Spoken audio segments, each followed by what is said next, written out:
Bună ziua tuturor! Suntem la rubrica E timpul lecturii. Astăzi o să vă vorbesc despre un ghid de supraviețuire cu adolescentul rebel. Acest ghid este o carte practică și captivantă scrisă de psihoterapeuta Yvonne Poncet-Bonisol. Acest ghid este dedicat părinților care se confruntă cu provocările aduse de perioada adolescenței,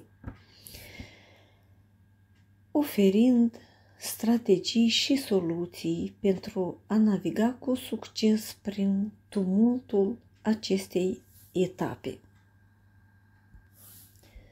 Autoarea este o scriitoare renumită cu o vastă experiență în consiliere familială.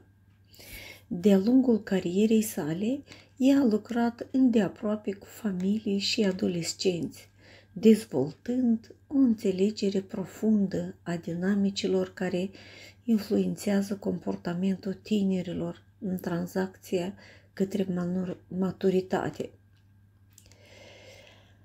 Cartea este structurată în mod clar, fiecare capitol abordând aspecte esențiale ale relației părinte-adolescent. Printre temele principale se numără înțelegerea adolescenței, adică ce se întâmplă în mintea și corpul adolescentului și cum putem interpreta comportamentele rebele.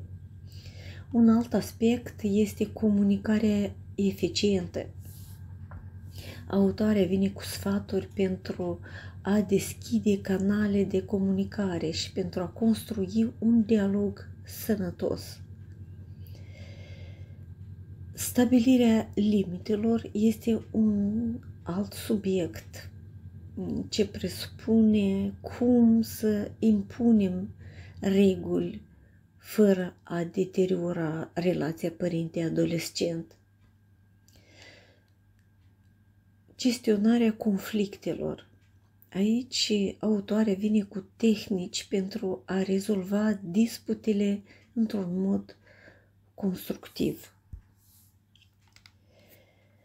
De ce să citești această carte? Probabil că acest ghid de supraviețuire cu adolescentul rebel vă va deschide o resursă valoroasă pentru voi, părinți, oferindu-vă nu doar soluții practice, ci și cu un sentiment de înțelegere și empatie.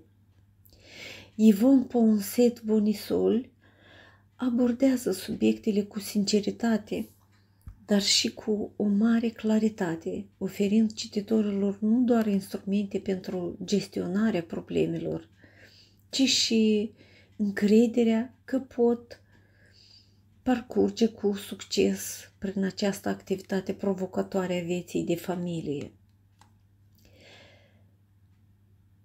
Această carte este ideală pentru oricine dorește să îmbunătățească relația cu adolescentul lor și să creeze un mediu familiar armonios și de un sprijin.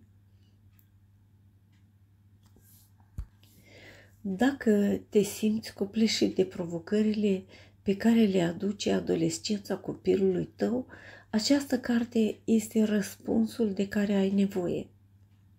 Ghid de supraviețuire cu adolescentul rebel nu este doar un manual de soluții, ci și un partener de drum în parcursul complex a relației părinte-adolescent.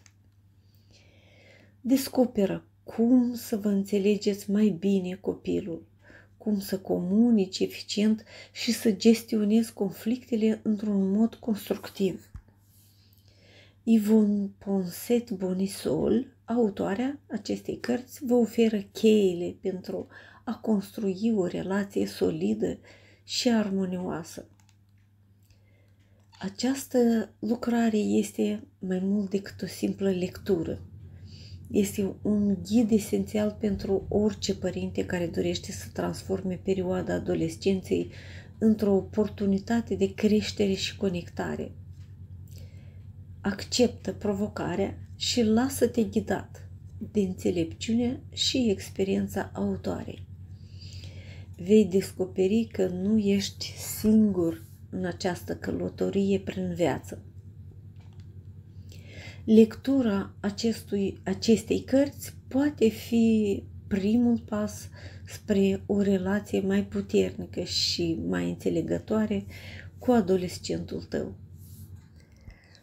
Începe astăzi și descoperă cum să transformi rebeliunea într-o oportunitate. Recomand această carte tuturor celor care interacționează cu adolescenți în perioada delicată a tranziției de la copilărie la maturitate. Prin exemple concrete, sfaturi și exerciții practice, autoarea Yvonne Poncet-Bonisol explică cum pot fi gestionate momentele de tensiune, cum se pot construi relații bazate pe respect reciproc și cum se poate încuraja dezvoltarea unei identități sănătoase la adolescență. Dacă sunteți interesat, această carte vă va oferi instrumentele necesare pentru a înțelege mai bine ce se întâmplă în mintea copilului, adolescentului și cum să vă comportați astfel încât să aveți o relație sănătoasă bazată pe încredere. Lectură frumoasă vă doresc!